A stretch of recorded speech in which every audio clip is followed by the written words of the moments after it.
A paz do Senhor. Hoje eu quero vos trazer a parábola do servo infiel. Existem alguns textos trazidos por Cristo que são de característica total e completamente difícil de serem compreendidos. Inclusive, existem estudiosos que chegam a dizer que a parábola do servo infiel repousa-se entre os ditos difíceis de Cristo. É por isso que eu quero ser não tão lacônico, mas aprofundar um pouco nos conceitos trazidos por trás dessa história que soa de forma muito aparente uma manifestação injusta por parte de Deus, o empregador, frente aos seus empregados, que somos nós, os seus servos. Para fazer essa leitura, eu quero ler convosco Lucas capítulo 17, dos versículos 7 ao versículo 10, onde a palavra de Deus nos traz os seguintes dizeres: qual de vós que tendo um servo ocupado na lavoura ou em guardar o gado, lhe dirá quando ele voltar do campo, vem já e põe-te à mesa, e que antes se não lhe diga, prepara-me uma ceia, cinge-te e serve, enquanto eu como e bebo, depois tu comerás? Porventura terá de agradecer ao servo porque ele fez o que lhe havia ordenado? Assim também vós, depois de haver feito tudo quanto vos foi ordenado, dizei, somos servos inúteis, porque fizemos apenas o que deveríamos ou devíamos fazer. Muito bem, nós temos aqui uma parábola registrada por Jesus Cristo na expectativa de que os discípulos pudessem compreender a relação entre empregador e empregado. É muito importante você desnudar os mistérios por trás da intenção de Cristo, ou de qualquer parábola, tanto do Novo Testamento, que são em sua grande maioria nos evangelhos trazidos por Cristo, a despeito das metáforas trazidas por Paulo, mas no Antigo Testamento existem elementos parabólicos que são capazes de transmitir uma ideia inferente que na referência bíblica nem sempre é fácil de compreender. Aqui é mais uma dessas parábolas. Há uma sólida relação entre empregador, Deus, e empregados, homens.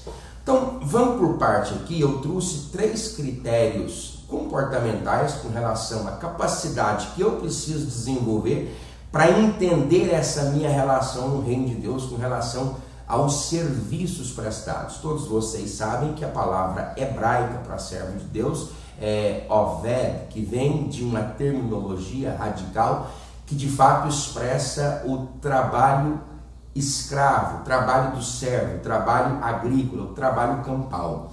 A Bíblia Sagrada no Novo Testamento ressignifica essas palavras, mas de forma muito mais sinonímica do que propriamente antagônica, que são as palavras duros, que significa servos, ou mesmo escravo, por alguns tradutores, a palavra riupiretes, que é um escravo condenado, um escravo cujo a morte, o trabalho de escravatura é muito pouco para suprimir, de fato, aquela ideia de escravatura. A outra expressão no grego que se usa é diáconos, que é aquele que se abaixa, aquele que se arrasta para servir.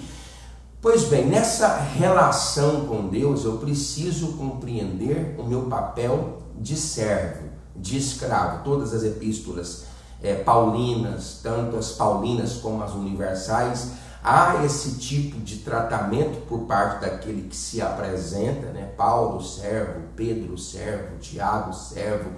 Nós somos servos de Deus e eu pontuei aqui 3 características preliminares na expectativa de que nós possamos compreender essa relação. Primeiro, o serviço cristão é comparado a uma vida de escravatura. Bom, o serviço cristão comparado à vida de escravatura. Eu não posso, sobre qualquer hipótese, ver a possibilidade de me enquadrar em outro tipo de ambiência.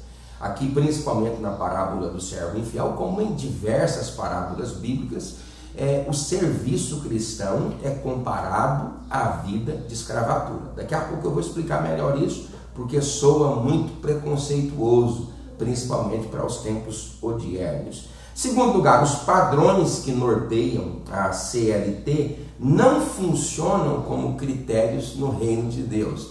E esses padrões que são hoje de forma muito bem elaborada pelas comunidades que defendem os direitos dos trabalhadores, não corresponde necessariamente aos direitos que eu posso julgar possuir no exercício cristão. Em terceiro lugar, nunca serei capaz, engole essa logo de cara antes de entrar na parábola, nunca seremos capazes de atingir os níveis de exigências esperados pelo contratante. Então, bem aqui você já se surpreende com o fato de que em você não será nunca, absolutamente nunca capaz de suprimir com as expectativas do contratante frente ao trabalho do contratado. E eu coloquei aqui por quê? Por que, Presley, que você, por mais que se esmere em atividades religiosas, não será capaz de suprimir a expectativa do contratante? Simples, porque caso eu ou qualquer outro mortal, por exemplo, Richard Baxter, no século XVI, século XVII, entrou numa comunidade muito grande, não tinha um único convertido. Ele saiu de dentro dessa comunidade e não tinha um único descrente. Os impactos espirituais causados na Inglaterra pelos trabalhos evangelísticos realizados por John Wesley reverberaram por mais de 100 anos. Mas mesmo pessoas extraordinárias não são capazes de suprimir toda a expectativa de Deus como contratante do trabalho realizado pelos contratados. Não vai conseguir. Por quê? Porque se nós conseguíssemos suprir com toda essa expectativa, o nosso trabalho seria e recompensa meritória. Mas como não vamos conseguir e não conseguiremos, tudo por causa da graça. Então, se eu conseguisse atingir, suprimir, satisfazer as expectativas do contratante como contratado, então o exercício, o beneplácito de Deus para comigo não seria recompensatório, seria meritório. E há sim características recompensatórias por parte de Deus ao atender os servos fiéis. Mas não é uma ideia meritória, é tudo por causa da graça de Deus. Então aqui eu separei a parábola da seguinte forma. Eu pontuei aqui no versículo 7 algumas leis do trabalhador. Porque essa parte prefaciada que eu coloquei aqui, esse preâmbulo, esse prólogo, essa introdução, eu coloquei leis do trabalho cristão. Eu já falei as 3 leis. O serviço cristão é correlacionado à escravatura, os padrões da CLT, das leis que protegem o trabalhador, não funcionam no reino de Deus, e nunca seremos capazes de atingir, suprimir, satisfazer toda a expectativa do contratante como contratados. São leis do trabalho cristão. Agora, leis ao trabalhador. E está aqui, começa no versículo 7.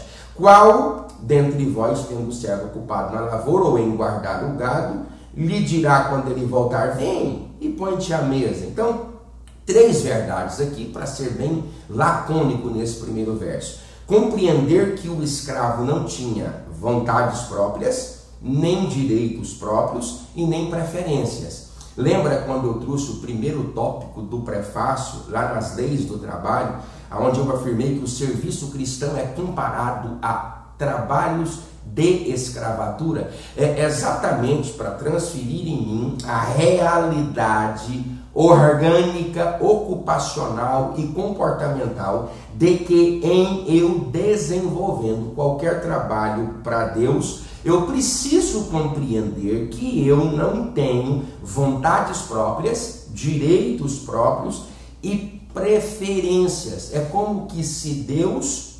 estabelecesse critérios com os quais eu preciso conviver para consubstanciar a expectativa que ele possui, embora não conseguir, como contratante, em vista de nós outros, que somos os contratados. Então, você precisa entender que você não tem vontade própria, que você não tem desejos e direitos próprios ou preferências. E quando nós compreendemos que nós trabalhamos para Deus e servimos a Deus, porque é muito importante a ideia de que É bem provável que qualquer um de nós, no exercício do ministério, diga: eu estou trabalhando para a igreja. E você não está trabalhando para a igreja. É muito provável que qualquer um de nós, no exercício do ministério, esteja trabalhando para o ministério. Você não está trabalhando para o ministério. Os trabalhos realizados na igreja manifestam através da sua koinonia, da sua manifestação coletiva, da interpessoalidade do seu ministério, é exatamente a forma organizacional como a sua atividade orgânica se desemboca. Você trabalha para Deus. Nós não temos vontade própria, nós não temos direitos próprios e nem preferências. Os critérios que corroboram o trabalhador são determinados pelo contratante. É a ideia da parábola. Segundo lugar, trabalhador que trabalha. Veja que esse cidadão, esta personagem bíblica, está trabalhando no campo ou trabalhando com gados, que são trabalhos caracteristicamente voltados a um serviço campal, a um serviço rústico. Então eu tenho aqui um trabalhador que trabalha, porque grande parte dos obreiros que nós comissionamos para realizar obras na obra de Deus não trabalham, mas esse trabalhador aqui, ele não é só um trabalhador, mas ele é um trabalhador que trabalha. Segunda característica, um trabalhador que não descansa. Ele está trabalhando sobre um sol causticante de quase 50 graus durante o dia, e a expectativa que ele tem é de chegar em casa e poder refrescar-se, sentar à mesa, alimentar e participar de um convívio de comunhão familiar, mas ele, a despeito do trabalho realizado durante o dia, ele é colocado para trabalhar durante a noite, porque além de ser um trabalhador que trabalha, é um trabalhador que não descansa. Talvez essa ideia reflita caracteristicamente os termos aonde Jesus diz: olha, quando você faz a obra do Senhor de forma fraudulosa, relaxada, você será penitenciado por Deus, contratante, como contratado e trabalhador, na proporção, na integralidade, na profundidade com a qual os desempenhos desta obra são exercidos por você, diante do contratante, como contratado. E meu amigo, e piora, quer ver? Verso 8. E que antes não lhe diga: prepara-me a ceia. Veja, ele chegou cansado, ele chegou suado, ele chegou vítima de um causticante dia de enfado de trabalho, e quando ele entra dentro da propriedade do dono do campo e da propriedade, ele diz: prepara-me a ceia, cinge-te, serve-me, enquanto eu como e bebo, depois comerás tu e beberás. Bom, eu coloquei aqui algumas pontualidades aqui com relação ao exercício de comportamento desse trabalhador. Primeiro, compreender a sólida distinção entre o trabalho e vida com Deus.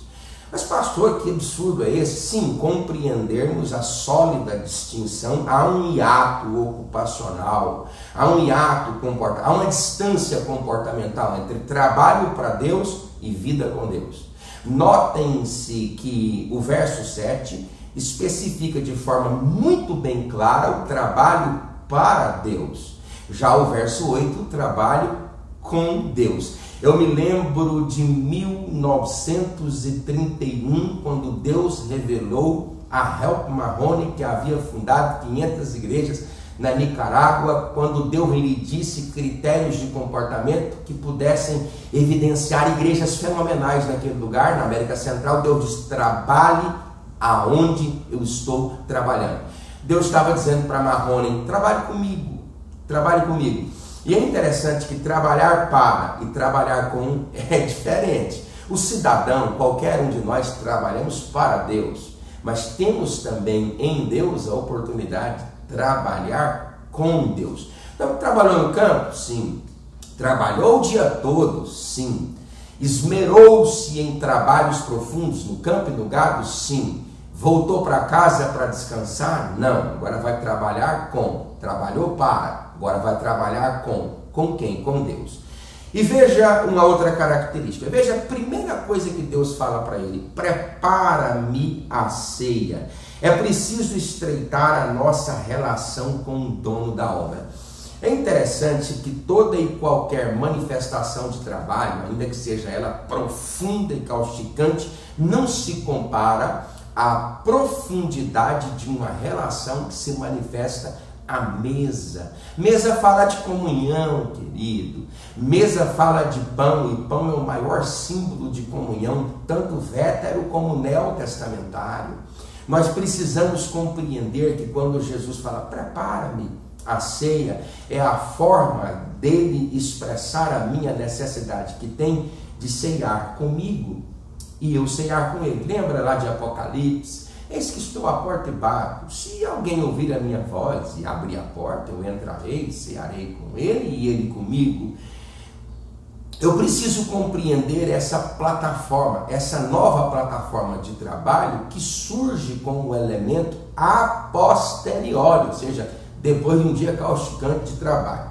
Vamos aqui, a comunhão com o dono da obra é mais importante do que o trabalho da obra. Eu me lembro que quando Elias se levantou contra Acabe, Jezabel, Etibaal, os profetas de Azera e os Balaíns, aqueles 800 e tantos profetas, todas as vezes que a Bíblia vai trazer a espiritualidade de Elias, os termos são os seguintes: o Deus cujo presença a face estou. Eu estou na companhia de Deus, eu tenho legitimidade comportamental e relacional para me levantar e dizer o que eu estou dizendo. E eu acredito, irmão, de forma muito indubitável, que eu só desenvolvo um grande trabalho se eu estiver trabalhando com. Cinge-te, olha, troca de roupa. Troca de roupa. É preciso adotar posturas correlatas ao trabalho exercido. Uma é a roupa do campo, outra é a roupa de servir à mesa. Uma são as ferramentas para um trabalho, outras são as ferramentas para outro trabalho. Tem gente que quer desempenhar todo tipo de trabalho com a mesma ferramenta. A expressão cinge-te se prepara para o momento que você está vivendo, porque aquele momento que você viveu durante o dia é diferente do momento que eu te proponho a viver agora. Então, muda de roupa. É importante ressignificarmos o nosso comportamento frente aos trabalhos que estamos realizando. São mensagens que estão na inferência do texto. Vamos para frente para não ficar muito comprido esse trabalho. E serve-me. Sabe o que eu coloquei aqui? Aquela frase, é um clichê, né? É um clichê. Ninguém que não vive para servir não serve para viver. Agora veja bem. Veja bem. O cidadão chega cansado, causticante, fragmentado, desferido de golpes solares, um calor ensurdecedor, a sua pele pigmentada de cansaço. E como se não bastasse tudo isso, ele agora, preste atenção que eu vou colocar uma palavra forte, ele precisa suprimir com os caprichos do dono. E tem mais uma, lá no final ele ainda vai dizer que o dono deve elogiar o trabalhador por fazer aquilo que lhe é ordenado. Soa ou não soa uma relação trabalhista de escravatura? Eu vou explicar por que isso aqui soa. Aí eu coloquei aqui por último, antes de explicar, depois comerás. 2 pontos.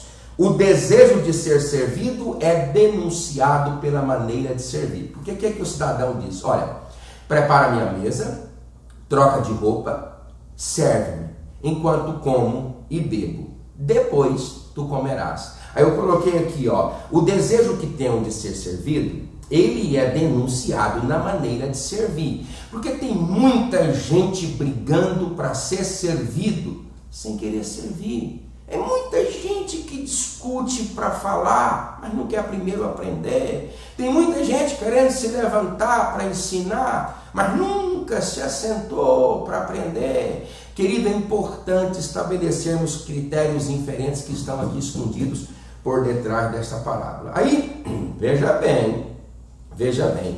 Porventura terá de agradecer ao servo que este fez.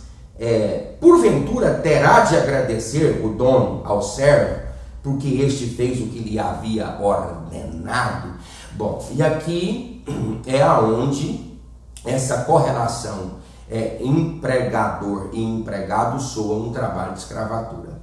Aí eu escrevi, eu quero que você preste atenção nisso aqui, o ponto central dessa parábola era que o servo não deveria esperar nenhuma recompensa especial por fazer o que? Em primeiro lugar, era sua obrigação.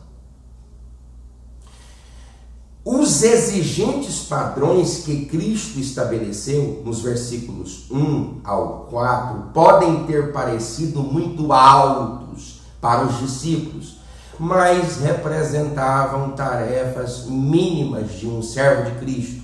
Aqueles que obedecem não devem pensar que esta obediência é meritória. Muito bem.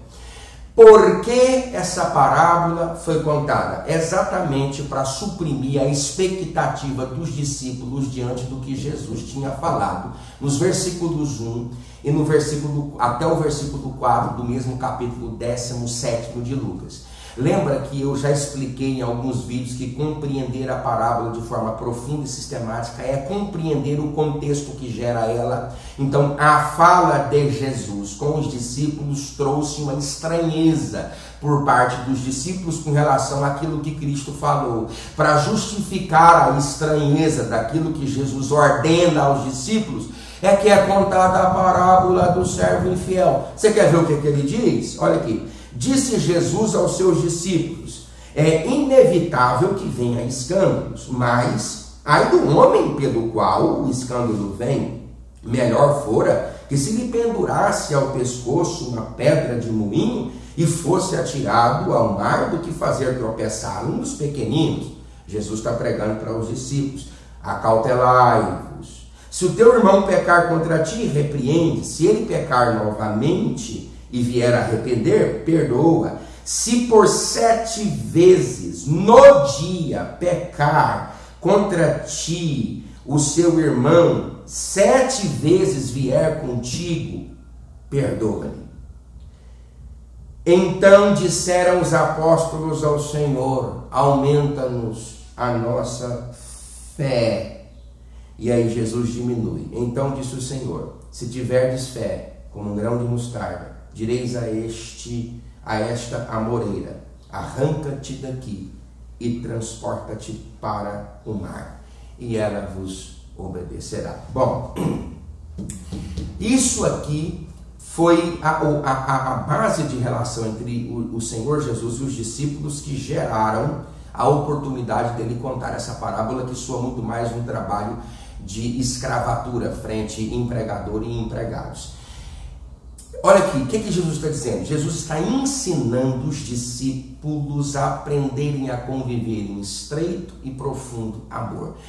O maior manifesto de amor é o perdão.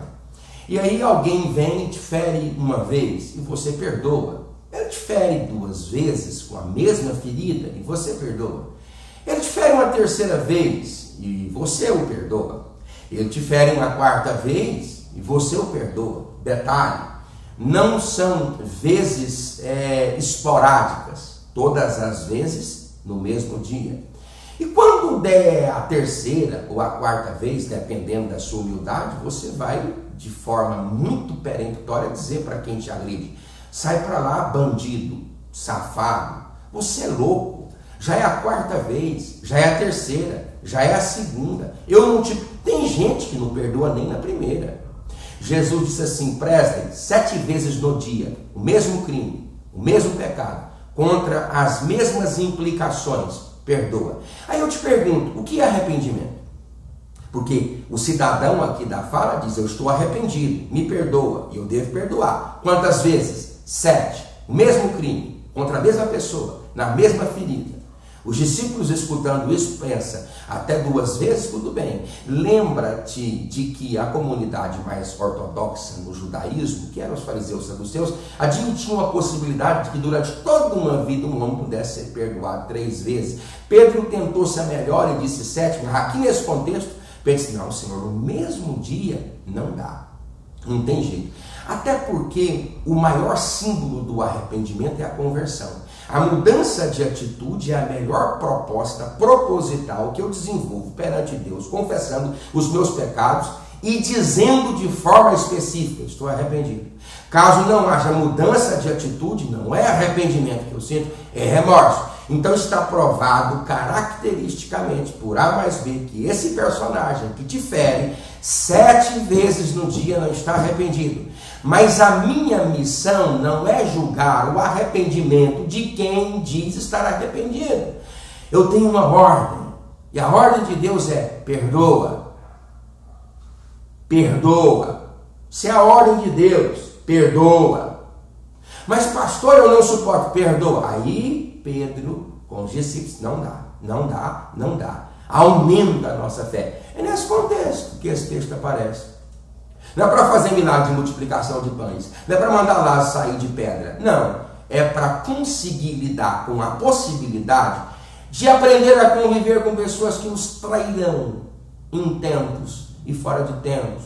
Lembra do último culto de Santa Ceia celebrado por Cristo? Pelo menos 3 foram celebrados no 14º dia do mês de Habib. Lembra quem estava com Cristo na noite em que o Senhor Jesus foi traído? Enquanto houve oportunidades de externar a Judas como traidor, a comunhão daquele que tem poder para perdoar, Jesus deu a Judas o pão, o maior símbolo de comunhão. E por que você não consegue perdoar quem te importuna? 1, 2, 3.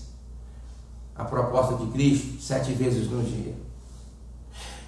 O que eu coloquei aqui? Ó, os exigentes, pastor, mas é muita loucura. O cara chega cansado, aí tem um patrãozinho ainda, me serve, troca de roupa, eu vou comer, você fica olhando, depois você serve. Soa ou não soa? Exigências abismais, absurdas, soa. Mas a parábola do servo infiel é exatamente para corroborar os versículos 1, 2, 3, 4. Se ele tivesse compreendido e entendido a magnitude de tais preceitos, não havia necessidade de ter se desenvolvido a parábola do servo infiel. Eu coloquei aqui algumas coisas, coloquei a câmera, deu uma apagada aí, hein? Segura essa peteca. O servo não deve esperar recompensa, engole essa. Segunda, tarefas aparentemente difíceis no reino são, na verdade, tarefas mínimas. Quer ver uma terceira verdade que eu pontuei? A obediência não deve ser meritória, mas obrigatória. Você não deve ser legitimamente recompensado pelo simples fato de ser obediente. Isso não é meritório, é obrigação de qualquer indivíduo, não só como cristão, nesse caso não é nem cristão, são discípulos, como também por qualquer parte de pessoas que desenvolvem qualquer tipo específico de trabalho. Aí Jesus diz no verso 10: assim também vós, escuta essa, é de responsabilidade minha como contratado reconhecer as tarefas que em mim eu julgo ser difíceis demais, como tarefas minimamente complementares no exercício do meu trabalho cristão.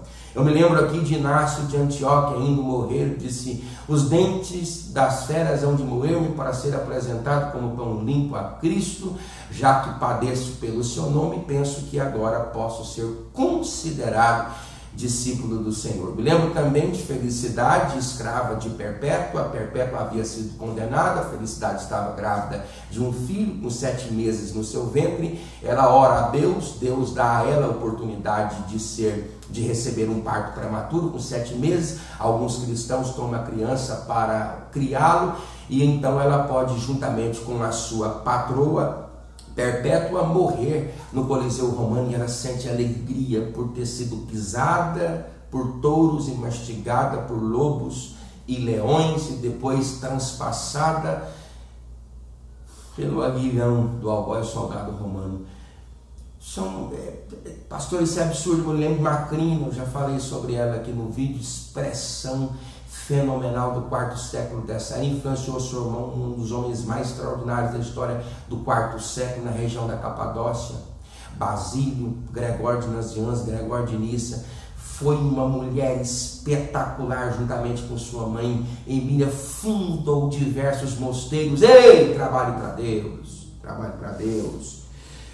Depois de haveres feito tudo quanto vos foi ordenado, dizei, dizer é eu vou dizer, somos servos inúteis. É de minha competência a competente realidade de saber o meu papel nessa relação. Qual é? Sou servo inútil, porque fiz apenas o que eu devia fazer. Coloquei aqui 3 coisas, eu já pontuei uma. Aqui é onde ele nos iguala e nos coloca na parábola. No versículo 1, ele conta, né?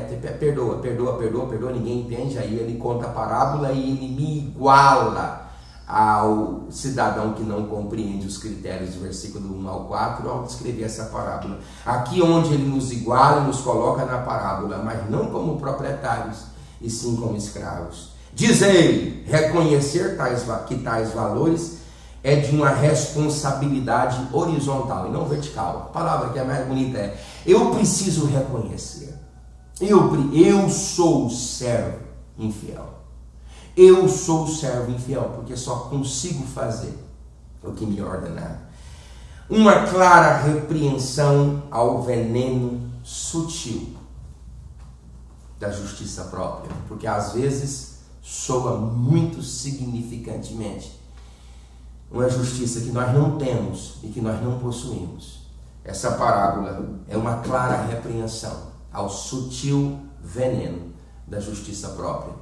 Que Deus abençoe você, me perdoe, não é sempre que posso gravar esses vídeos maiores, mas está aqui para quem quiser aprender. Se você pensa que esse conteúdo te auxilia de alguma forma, por favor, compartilhe, se inscreva no canal, ative notificações para receber os nossos periódicos. E não se esqueça também de consultar a nossa bibliaanotada.com.br, o maior acervo teológico no que se refere à Bíblia Dicionário Integrado da web. Que Deus abençoe você.